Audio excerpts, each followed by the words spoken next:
positions, then getting on to serving in board positions both here in Kenya, and ended up with African position that allowed me to form boards, serve on boards, and get a really front row experience of the role of boards, the role of governance, especially for founder-led businesses. And that passion has led me to, about 2 years ago, set up a business that is just primarily focused on helping founders set up businesses that can run in their absence and outlive them. Founders Freedom, that's the company I currently run. Excellent. But now, if I was to ask you, what is governance? Tell it to me like a 2-year-old. There are many different definitions of governance, and sometimes we overcomplicate the definition of governance. So the one definition that I like to use most, that I feel conveys the essence of the word, is governance is how decisions are made and enforced. In as simple a term as that, how decisions are made and how they're enforced. So when you think about, as an individual, you're making decisions in all manner of things. Now, as a founder of a business, your decisions take a different dimension. You're making decisions about your business, which includes employees, which includes suppliers, which includes financiers. And so the weight of your decisions carry a different dimension. And so governance is how, as a founder, as a leader, you're then making decisions, taking into account the different hats you wear as a founder of your business. And early on, it's easy to, all those roles, all those hats come together. You're the owner of the business, you're the director, you're the manager. But as your business grows, it's one of the things that founders need to be careful about is how then you start pulling back and realizing what hat are you wearing at each one point in time. For bigger businesses, the business evolves and grows. As an owner, you make very different decisions. Your focus is on the why conversation, why the business exists. As a director, your main preoccupation is how. How does the business achieve the founder's vision? And then as a manager, you're thinking about what priority activities do we need to be working on to realize the board's strategy, which ultimately leads to increased shareholder value. Speak to then the whole aspect of generational businesses in terms of those who are in it. Does it then just speak to one generation? And again, I guess we'll then dive into beyond the present. How does that play into the whole governance structure or in a business? Yeah, well, one of the things that is important for us to be alive to, that question assumes the business founders are conscious, they're deliberate about building legacy businesses, generational businesses that outlive them.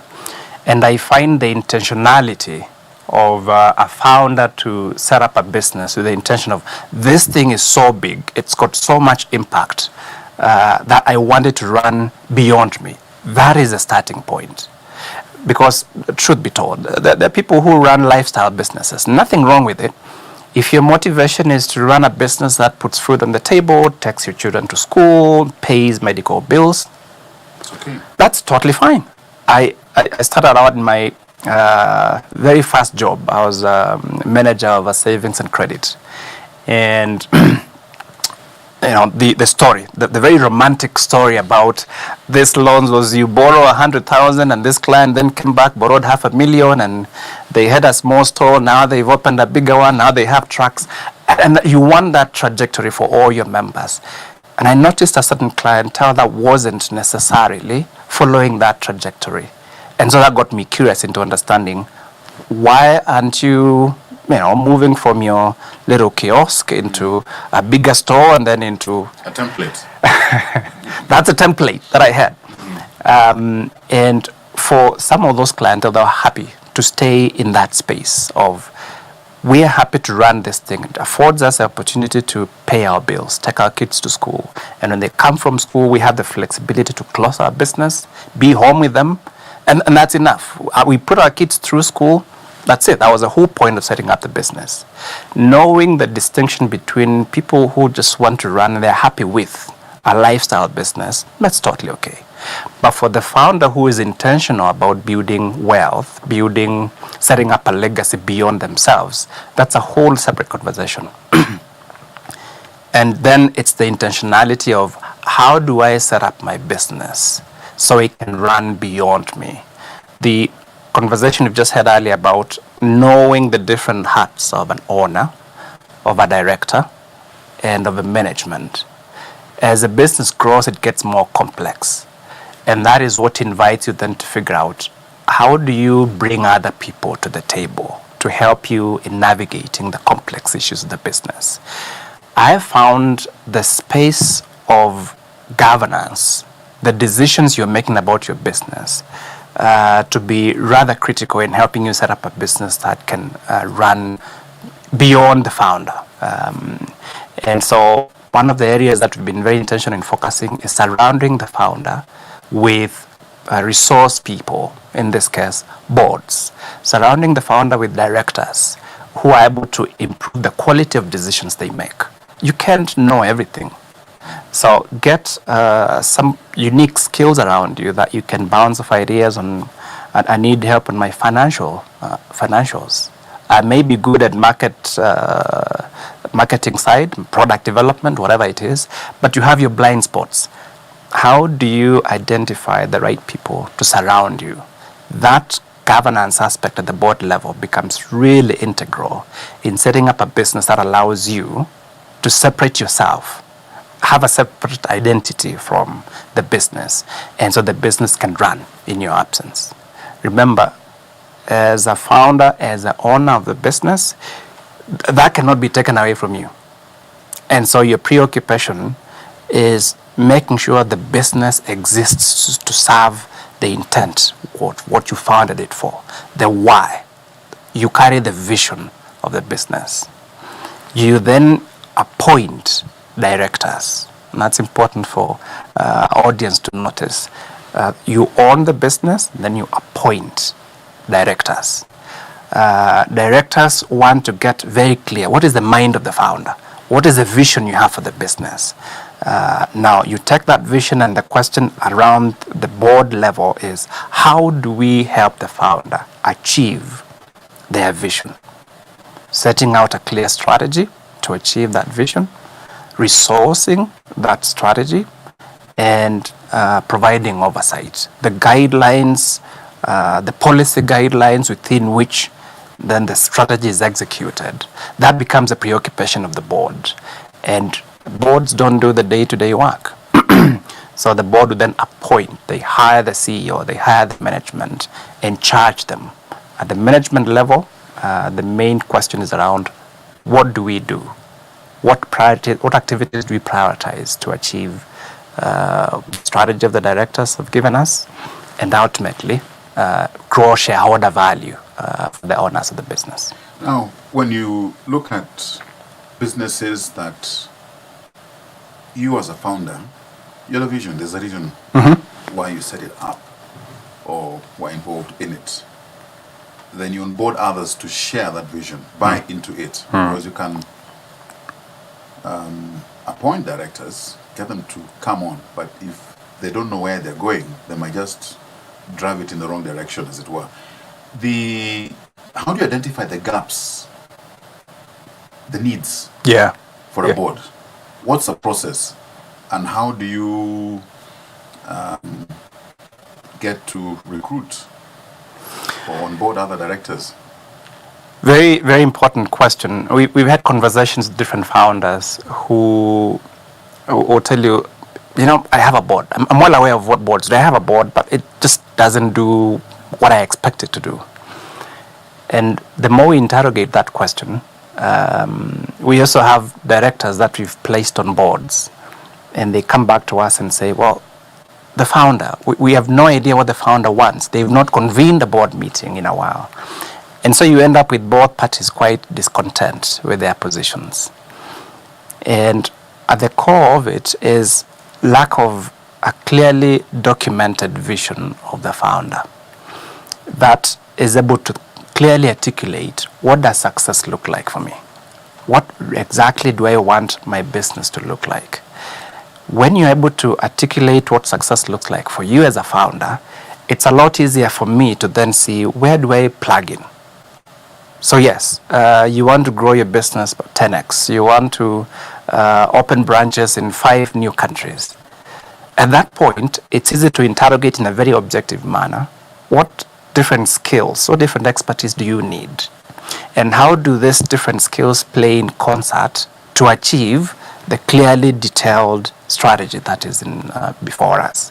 So our founder is very clear. This is what success looks like for me.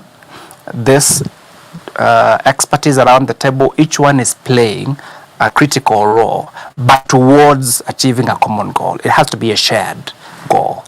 All right. So that to me is a main difference. Helping founders document their vision in a way that it's easy to communicate. You go to borrow a loan. How is the funding that you're injecting in the business tied to achieving a common goal for the business? And the people you're hiring, where are they coming to serve towards achieving a common goal?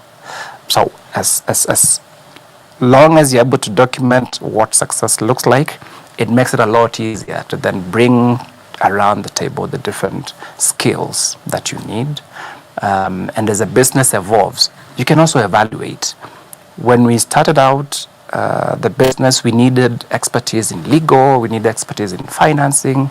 Now, our workforce has grown and we're getting quite a few issues in HR. Maybe we need to replace one of the expertise and bring on board an HR expert on our board. That's a real need at this point in time. So needs keep changing. Allowing yourself the space to evaluate the skills you have around the table makes sure your board is now functioning in an effective manner. How do you get different profiles, as it were, even when a need has been, or needs have been identified, to the extent then you've got perspectives that are from different generations? You know, we can all be a club of wazers in the same WhatsApp group. And we all see my thing, my way, my bidding, without appreciating that the world we're in, there are other players in this same space. Yeah. Now, one of the things we celebrate about founders is how you're able to take an idea and bring it to life, actually start a business out of it and see it grow. And one of the reasons given by why people found businesses is they want the freedom, they want the space, they don't want to be controlled, they want to be their own bosses. And it's a beautiful thing. So the tendency then is, even when you're forming a board, you want to invite people that you agree with. You want to invite people that... Cheerleaders. It's a cheerleader, yeah. So it's the same demographic, it's the same wazers or ladies that agree with you and cheer you on. Nobody is able to then have an independent opinion, have a contrarian opinion, which invites the board to consider, wait a minute, how about trying it this way? Have you considered this? And because everybody is around the table to just cheer you on, you miss out on the value that a board brings, which is about holding you as a founder accountable. And that is a big word.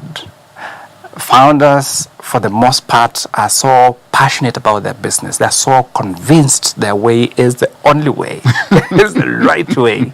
So for you to come to the table and have a different opinion, who are you? Where are you coming from? I've been running this thing when I was bored. I can fire all you guys and my business will continue.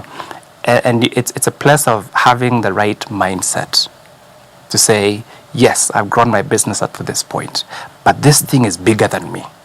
I want this thing to grow beyond me. there's a lot more at stake. All the hundreds of workers in my business, the suppliers that are dependent on my business, my family that's drawing the kind of lifestyle I've created for them is funded from the business. So this is not just about me. And so I want to invite people that can enrich my vision and grow it beyond me, so it continues to run long after I'm gone. That's mostly a founder's mindset, to be ready to be held accountable about their actions. I'll say this in closing. When you're running your business, you're the be-all and all.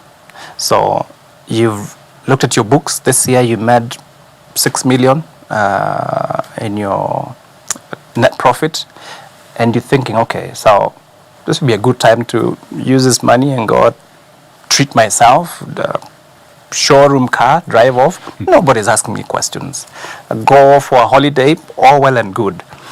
But if you knew I need to bring this report to my board, I need to explain my actions, why I would buy myself 6 million showroom car and not have money put in, retained earnings to grow the business, to anticipate a dip in earnings. Just that awareness of accountability puts you in a different posture in how you're going about spending your money. And so that's a value that a board brings. Not to restrain you, but just know that it's bigger than just yourself. You don't carry your business checkbook in your pocket and cut it as you will. Yeah. And that speaks to, I like that, because it speaks to then, to whom are you accountable? And who holds directors then to account? And would you be encouraging then performance appraisal even for board?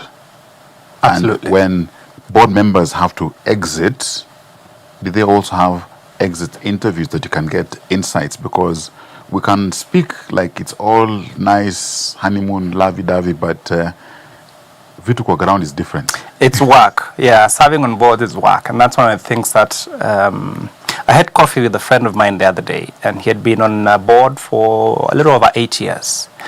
And he told me, well, I want out. I want out. Yeah. And the reason he wanted out was he felt the gentleman who invited him to serve on the board are really good friends. They get along really, really well. But at the end of the day, it's his friend's business. And so he tries to, boss, I think you could be doing things this way. And the founder is very strong, had a very strong will. He knows what he wants to do. What's the point? What's my value in this board? Yeah. I don't feel valued. I don't feel heard. I've tried coffees with this guy to get through to him. It's not working. So the place of, first of all, setting out a documented way of where the business is headed. And then you know what skills you need. As the business evolves, you're reviewing your strategy to see where are we at now. And so what skills do we need? That automatically triggers a conversation of auditing, evaluating your board, and checking, okay, do we have the matching skills to help the business get to where it needs to get to? And it's a very objective process that we say, look, the priority now is a different skill set. When you came in, we needed that expertise. Now the business needs something else. We usually recommend a 3-year term. And we notice most of the directors that we're talking to don't have clearly defined terms of engagement at the point of joining boards. So we recommend a 3-year term that has an annual review, annual performance review, to see does the business still need my skills? B, has the founder's vision changed or values? When you joined, there might have been one thing, but as you get to know how the business is running, it is actually a front. The real thing is quite in contrast to my values. And I don't want to be associated with this. We need to create opportunities that you also as a director can evaluate. Do I want to continue associating with this entity? So those opportunities allow both sides to then assess and in an objective way, in a deliberate way, figure out whether you need to refresh and bring different skills, different demographics around the board that can equip the founder to achieve their vision. Speak to them succession planning within the boards, and again, term limits, Yeah. as it were. Yeah. I know it's one of those areas that even we as a country grapple with, where we have election cycles every 5 years. So the term is 5, but who says you must serve 5? It's up to 5. Right. It's up to 5 years. Maximum twice. That's what the Constitution says. Applying it then becomes a whole other It's matter. another game altogether. Now, it's fairly black and white, clear cut on governance matters in that respect. When you introduce the complexity of, say, a family-owned business, that becomes a whole other matter. And so there are no time limits there. It goes back to the question of knowing, I want to provide succession opportunities as an owner of the business, as a founder of the business. I want to have my children. It's been one of the biggest struggles for most founders. My children need to be as passionate about the business. They need to work in the business. They need to, be as invested in the business.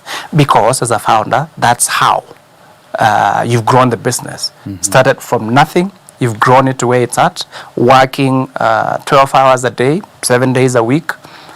And you can't understand why your children are not as sold out to the business as you are. The structures of governance, separating ownership with directorship and management, allows for different opportunities for your children to plug in and to say, look, I can just be a shareholder in the business without being a director or I don't need to be involved. I don't need to be involved. I just have my share.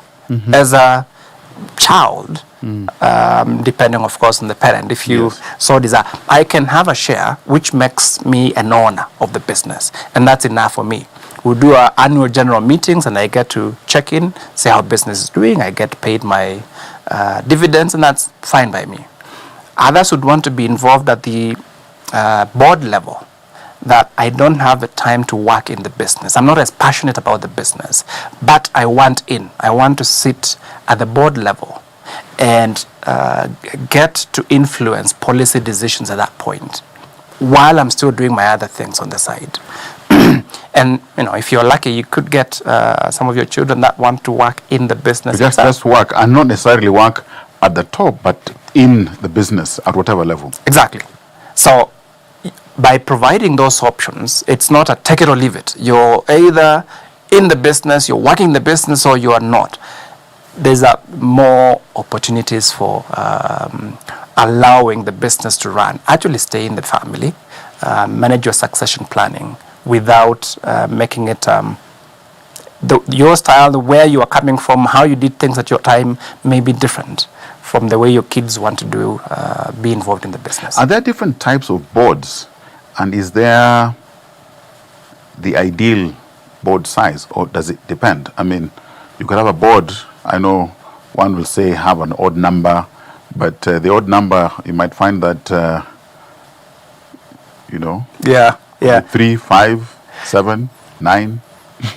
There is the different sizes of boards depending on the response to that is the size of the board that you have depends on the complexity of your business. So you have corporates that have quite big boards because the nature of business. You take a Safaricom, their board is quite huge, and justifiably so. They run a huge business.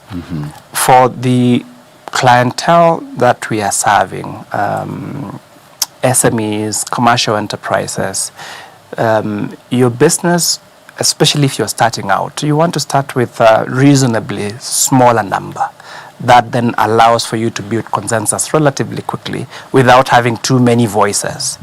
And at the same time, if your business is not that complex, you don't need too many voices anyway. So we recommend 5 people.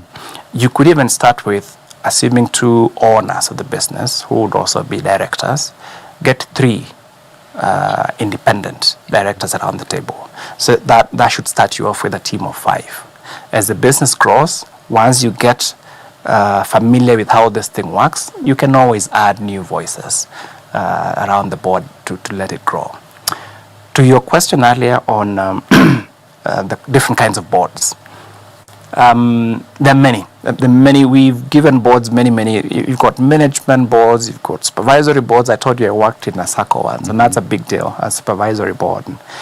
You can get lost in the many terms around there. But I would like to restrict the conversation to just two types of boards. One of which is the statutory board. At the point of registering your business, you will notice in the company registration papers that the registrar requires you to nominate shareholders, how is the company owned, and also nominate directors. At that point in time, any limited liability company already has a board. 2, 3, whatever number you nominate in the registration papers, that is a board. Now, the other construct that I would like to talk about is the advisory board. And for all intents and purposes, as the name suggests, this is a team of advisors that you surround yourself with. The main distinction between a statutory board, which is recognized by law, is they not only carry a fiduciary responsibility, they can be held liable by law, but also they make binding decisions. They don't make suggestions. Whatever decisions, resolutions are passed in a board meeting, that is binding. The business has to act on those decisions. The advisory board, on the other hand, makes recommendations. They make suggestions. They provide informed opinions that the founder then has to take into consideration when they're making a decision. They are not bound. The decisions are not binding. The ownership still has to take those recommendations and decide, what do I do? The only caution around advisory boards, which is a concept that has quite taken on, you might say, well, I prefer to be an advisory board member because that way I don't carry the fiduciary responsibility. I'm not in the papers in CR12 of a business. Well, but you're still making recommendations that the owner is taking into account. And so your decisions still influence the resource allocation. You recommend the person to be hired. You recommend the buy or lease, or go or not go. And so you still carry a reputational risk. All right? So it depends on what a founder wants, and we're happy to support a founder in whatever construct they're comfortable with. If anything, we look at advisory boards as a way that allows a founder to really test whether these are the guys I want to bring on board. Like a sounding board. It's a journey, yeah. It's a transition that, say I want to invite you into my business. It's a really personal and a big decision. As a director, you're considering whether you want to expose yourself legally to be held accountable for my actions as the owner of the business. As the owner of the business, I'm debating whether I know you enough to act in the best interest of the business. So allowing each other time to get to that point of comfort that I think I've known Edmond enough. I've watched him, not known him from out there. I've watched him in different meetings to see he's committed. He shows up for meetings. He actually has significant value. I like his line of thinking. He speaks a lot of sense when we are considering matters. I can then, if you're open to it, invite you to become a director and appoint you as a director in my business complete by adding your name into the CR12 and submitting that to the registrar. Have you ever experienced dynamics within a board where you have kitchen cabinets left, right, and center, and the others who you don't see them, you don't hear them, but you know they exist and they have the ears of influential decision makers on the board? Oh, yeah. And they may be pulling in different directions. What's been your experience? What's your advice? Well, yeah, the experience is there. Boards are quite interesting. You'd have boards that have camps. The board I served on earlier on, and I was actually a manager then. I learned to play politics in the boardroom quite early, and mine was just observing whose voice carries most weight on the board. And I would make sure, once I prepare my board paper, I've had conversations the buy-in to get their buy-in. And so we get to the boardroom, and I put forward the board paper, and I got people that are familiar with. Now, the only caution with board politics is this happening in the best interest of the company? And the best way to address that is in providing leadership, especially the board chair. They need to be extremely conscious on setting a clear guideline. Every board member knows the roles and responsibilities, and they're able to operate within that. Besides meeting during the board meeting, there are committees that then allow constructive conversations. When the board is not fully engaged, that's how you end up with those camps. Because people want to talk, they want to interrogate that. Creating the structures within which people can have meaningful conversations. If it's a matter that needs to be handled, you don't shut it. It can be delegated to a committee, the resourcing committee, the HR committee, the strategy committee, or a finance committee, or even an ad hoc. It can just be formed to do a specific task or need. But what it's doing is not leaving a vacuum that people can then have those camps. There's a constructive space. People can interrogate an issue and bring it to the board. Once a decision has been arrived at the board level, that becomes the position of the board. You will have your say. You can have actually a different opinion. But once a position has been arrived at the board, that's why you have one board. It speaks with one voice, one decision. Once it's been arrived at, it is the position of the board. And the chair is a spokesperson of the board. That should settle that. You cannot have board members leaking secrets, taking different positions out there.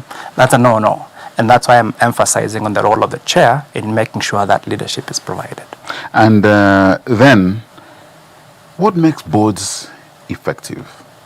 What would be the metrics of measurement, both tangible, or rational, or otherwise? Yeah. Again, in whose eyes? Right. Understanding what boards do becomes helpful in answering the question on what makes boards effective. And there are two main functions. There are many things that boards do. We just talked about the strategy and resourcing it, oversight. There are two main things that a board does. And one of the most critical value adds a board brings to any business is could be defined as performance. A board is primarily preoccupied with how the business is performing. And that performance is defined, remember, in the strategy. Where is the business headed? So when we meet, we're able to evaluate against the strategy. Against the strategy, because that strategy is what you're able to draw your work plan as a board. I get so many conversations with founders who have different expectations of their boards. They want their boards, they expect their boards to work in their businesses daily. Well, that's not quite what boards do. So having that strategy, overall strategy for the business, allows for you to extract what is our work plan, what are our priority activities as a board, and what are activities of the management. Those will be captured in the strategy. The second thing, besides having a work plan, is having a board calendar. I mean, it sounds so easy, but for a board to be effective, it equally needs to have a clearly set calendar of their meetings. I serve on another board of an international organization, and we have a calendar for 2 years in advance, because Kenya, UK, US, having that calendar allows me to know when is the next meeting. We only meet once in person in a year. The other meetings are virtual, but once a year we meet in person. But having a board calendar allows me to know, okay, next time we are meeting in London, I need to have secured a visa. I need to have. So there's so much planning that goes, and you cannot spring that on me. So let's move away from the international arrangement. Even here, having a calendar of when our meetings are happening allows me to plan my time and know when do I avail myself for the next meeting. It's the second Thursday of the third month. That's when we meet. fair enough, I'll have that blocked. And so you have people then available committing to show up for the meetings. Unless you have quorum, you will not have an effective meeting. You're also able to set out from your work plan. Our December meetings are primarily about approving budgets for the following year. Our April meetings are primarily about, let's look at the year that has passed by. Now we're looking at compliance, audits. Has that been done properly and filed on time? Our June meetings are about performance review of our staff. So you have your big items for each of those meetings. So when you meet, you can plan ahead and know, we're going for the December meeting.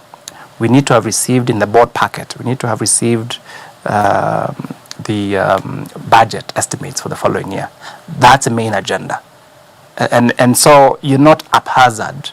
You can be very efficient in executing and allocating sufficient time for the significant agendas. And that's what makes it more efficient, more effective as a board.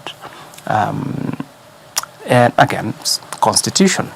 For your board to be effective, you have the right people around the table that are making decisions. So between having clarity on what is the founder's mind, drawing a work plan for the board, having a board calendar, those are the things that allow a board to be effective in its performance. And ultimately you conduct your regular reviews, performance reviews, to make sure you have the right people around the board. So your board is constantly refreshed with the right expertise. Who prepares, you mentioned board papers, preparation, timeliness of the same? I've been in a couple of boards where you find that the minutes of the last meeting you get just before 1 week to the next. Yeah. And the areas that had action required within, then you find you're redundant, as it were. Yeah. And so who prepares and when should they be done?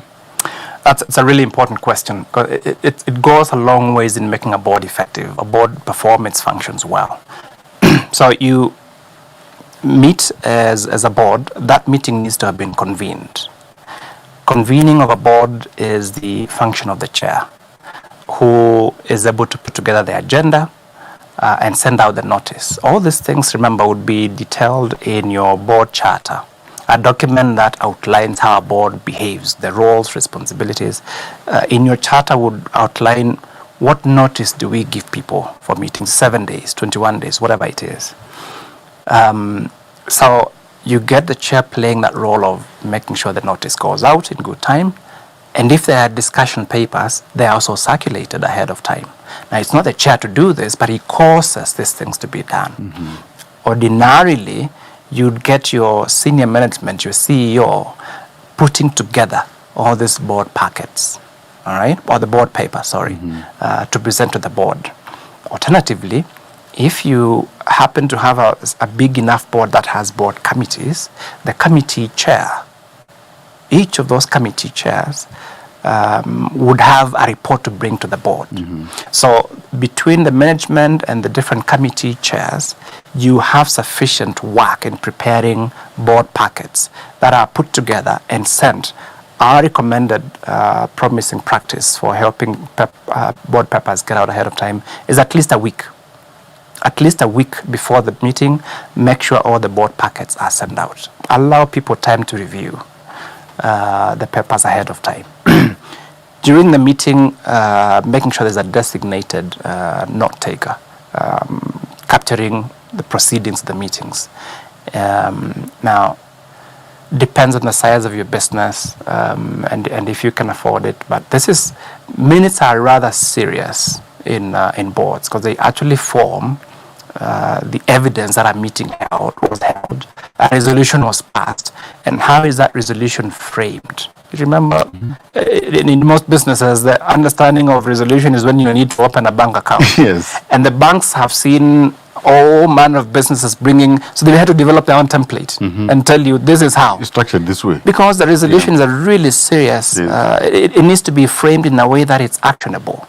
So some businesses would consider the services of company secretary who brings the expertise of framing your notes generally, but specifically the resolutions, which in other words are the actionable items. Ideally, after a board meeting, the minutes should go out 72 hours. 72 hours while the proceedings of the meetings are still fresh. Still fresh. I need to receive draft minutes and look through them and say, Bwana Secretary, you forgot, or this is not framed correctly. And also, I'm able to see what action items were assigned to me. And I can act on them because there will be an expected report in the subsequent meeting. So, getting board packets, board papers out to the board at least a week before the meeting happens, and making sure that minutes are sent out with clearly captured minutes, resolutions, everything. Send them out 72 hours after a meeting to allow people to then act on those items.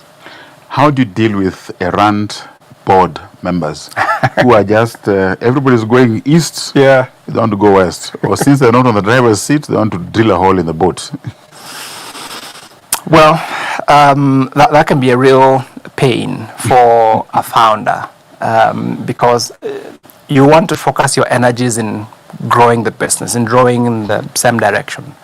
And it will go back to when this board member was brought on board, did they have clear terms of engagement? Were they inducted? Exactly. Yeah. So your hire letter, your appointment letter, clearly defines your terms of service, the meetings, and what happens if you don't show up for meetings, how you conduct yourself. So that's number one. Number two, the appointment is for individual directors, but you'll be working as a team. A board is a team of directors.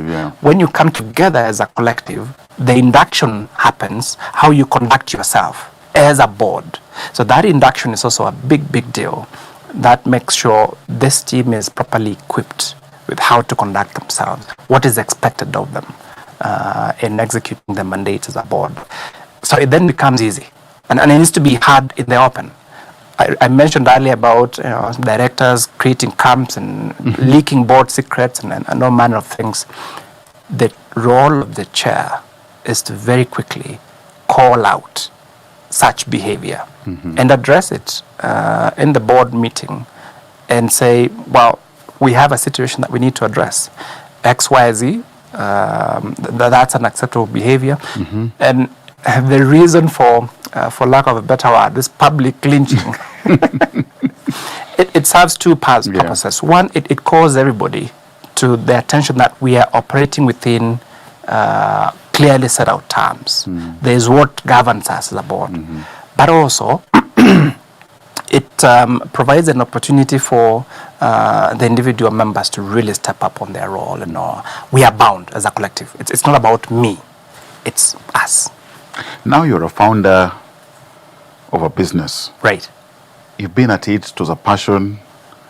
When do you let go without being obsolete in your lifetime? Yeah. And maybe the one who you thought was your child who would take it up is the one who wants to bring down the business and they feel nothing. That's always a painful thing. And I wish there was an easy answer to it. It's fairly complex.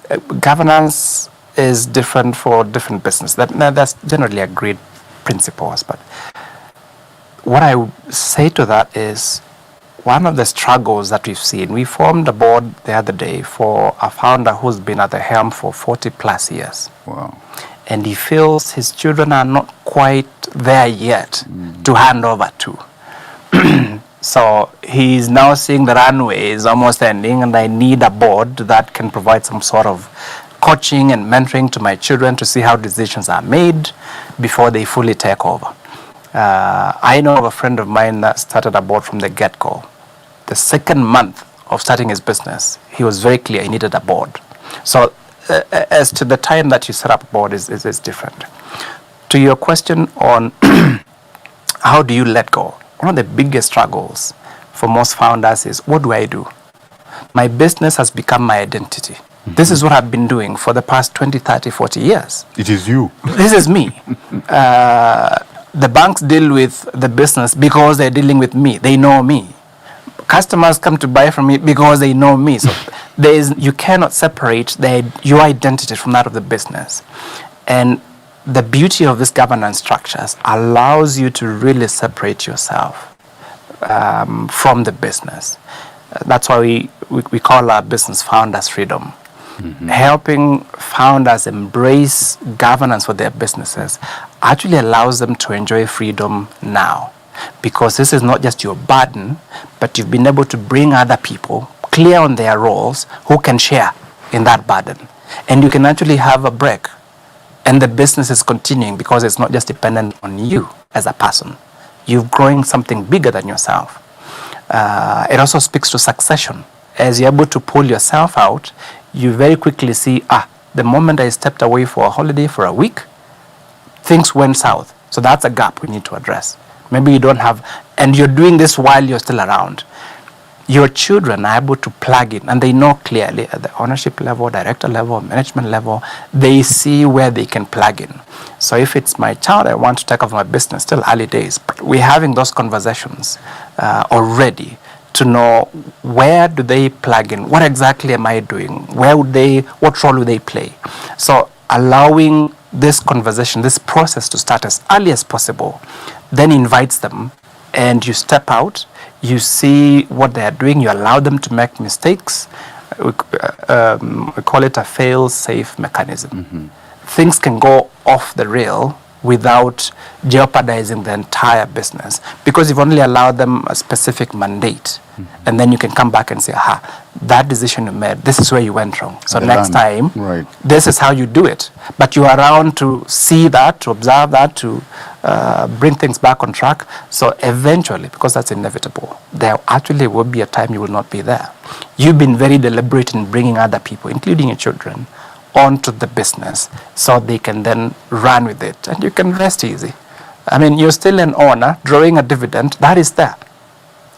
You still get to draw sufficient funding from your business, which has grown beyond what you could do as an individual, and that money allows you to go play golf or travel or whatever it is, and enjoy the fruits of your labor while you still can, while other people are taking over the business and continuing to run with it. Now, speaking about Founders Freedom, as we bring this plane to land,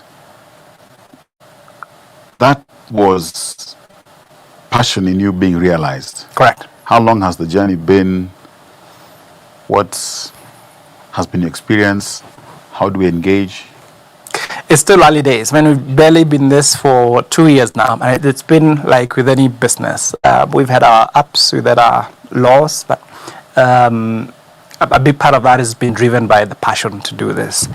Like I said earlier, I've had 20 plus years operating in that space, working with businesses across the Africa region.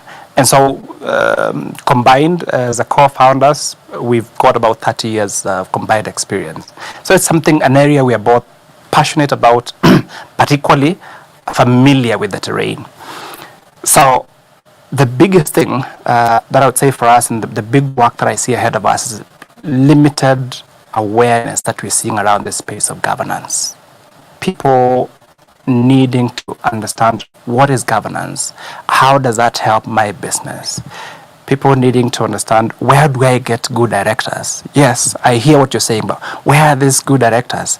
I mean, we can help with that. We've worked with founders in first understanding where the business is at, drawing a roadmap of what success looks like, and then identifying the gaps. And we're able to put out adverts, and we collaborate with other institutions that train directors. We can bring you a list of potential directors to interrogate and see what works best for you. And the formalizing of that structure of engagement, that's been another big plus for us, which allows them clarity. The director knows what's expected of them. The founder knows what to expect of their founders. But back to the question of awareness, we've had to conduct a lot of trainings and webinars and opportunities that invite people. Matter of fact, we have a webinar coming up. Again, an opportunity to speak and create a forum that people can ask questions, interrogate these roles, get more familiar with what's expected of them. So the space of awareness My friend calls it we need to evangelize more on this aspect of governance, because people need to hear it. So I would invite viewers to follow us on our social pages, social handles, Founders Freedom. We constantly post educational information. We have a newsletter that goes out every so often. We've got events coming up, like the webinar I've just mentioned, and that invites people into the space of just knowing. That is the biggest, that's the best. Awareness, yeah. Create awareness, ask questions, because it's a different journey for different businesses. Let's have a conversation. We're in a Christian station. Yes. Place of faith. Yeah. Speak to it in founder-led businesses and governance. Good question. Faith without works. Business is work. And so when a savior challenges us, tells us in the world that we need to go out into the world. We are not of the world, but we are operating in the world. And we need to be wise. I'm paraphrasing here. Humble as doves, but wise.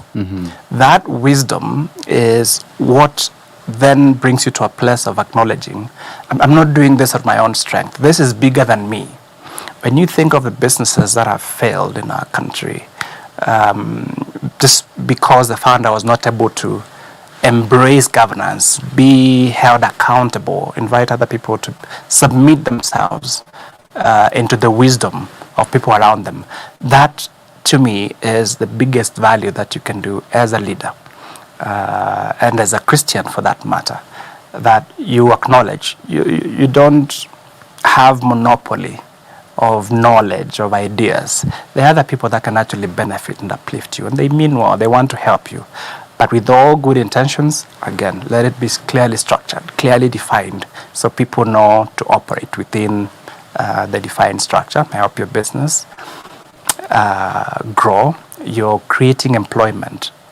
You don't want to die, and all the suppliers, your employees, your family, everything dies with you. Or, like was reported the other day, we have about 500 billion shillings, and that was a few years ago, held up in courts, because once the founder dies, there's a vacuum. We didn't have a structure that could get the business to continue to run.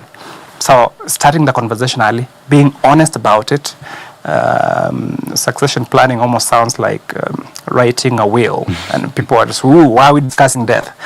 Well, it's an inevitability. So let's be proactive about it. Let's have conversation about it. There are actually ways that you can lay structures in place as an act of love to those that are under your care, both employees and your own family. Martin, what a wonderful discussion. Insights enjoyed. Thank you. Wonderful. So I pitch myself to the next board. Martin here will get me to be on your board. This has been The Leader, courtesy of the Evangelical Alliance of Kenya. I'm Edmund Mudibo. Remember, next time, tell a friend to tune in. We don't take it for granted. We thank you for the privilege of your time. Stay well, stay safe, stay blessed.